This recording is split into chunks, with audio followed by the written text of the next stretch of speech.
tent is cold, the air is sharp. Outside, the Roman legions are already moving, and Marcus Aurelius, Emperor of Rome, sits in silence, staring at his own hands. He does not think of politics or conquest. He thinks of getting out of bed. At dawn, he writes, when you rise unwillingly, remember that you were born to act.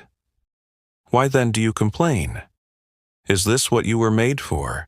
To feel cozy under the blankets? Even the most disciplined man in the ancient world wrestled with the morning resistance, that familiar voice that says, just a few more minutes. 2,000 years later, nothing has changed.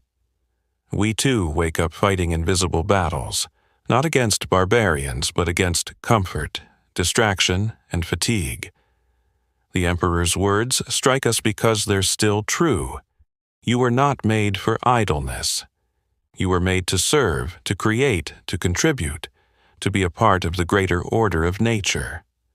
A bee doesn't refuse its hive. The sun doesn't skip its rise. You were born to do your work as a human being. But Marcus doesn't stop at rising. He trains his mind for the day ahead, a Stoic ritual of mental readiness. He writes, when you wake up, remind yourself, today I will meet people who are meddling, ungrateful, arrogant, deceitful, jealous, and unsocial. He doesn't say this to grow bitter. He says it to stay calm. Marcus knows disappointment is born from surprise. If you expect everyone to behave wisely, you'll spend your life angry. But if you expect flaws, you'll spend it compassionate. The Stoic morning is not about caffeine or emails. It's about preparing the soul to meet imperfection without losing integrity. In the Emperor's words, they act out of ignorance of good and evil. But I, who have seen the nature of good, that it is noble, and of evil, that it is shameful, can neither be harmed by them nor angry with them. The Stoic rises not to conquer the world, but to conquer his reaction to it. Marcus writes, you have been made by nature for work, for cooperation. Do you not see how even the ants do their part, the bees, the birds, and yet you, a rational being, hesitate? Duty is not a burden, it is the path to meaning. When Marcus speaks of work, he doesn't mean endless busyness. He means acting in harmony with your purpose. Every creature has a role. For bees, it's the hive. For the sun, it's light. For us, it's reason, compassion, justice. Marcus reminds us that greatness isn't found in grand gestures. It's found in showing up for the small duties of life.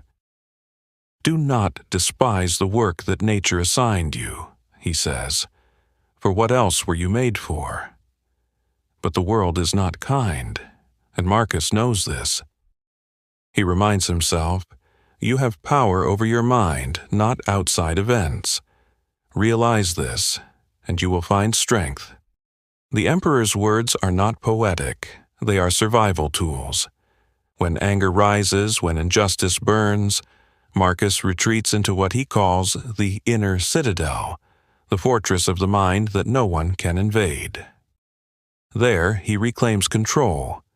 He cannot command the weather, nor the loyalty of men, nor the course of fate, but he can command his thoughts. Today, that citadel might be the decision not to argue online, not to dwell on what others think, or not to let a single insult ruin an entire day. For Marcus, freedom meant mastery, not of others, but of oneself. In Book 2, Marcus also reminds himself how fragile life is. He writes, remember how many you once knew who are now dust and ashes.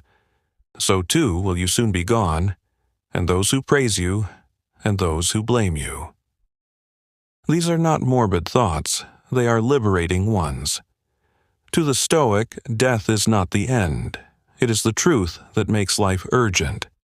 When you understand that time is short, you stop chasing noise and start choosing meaning.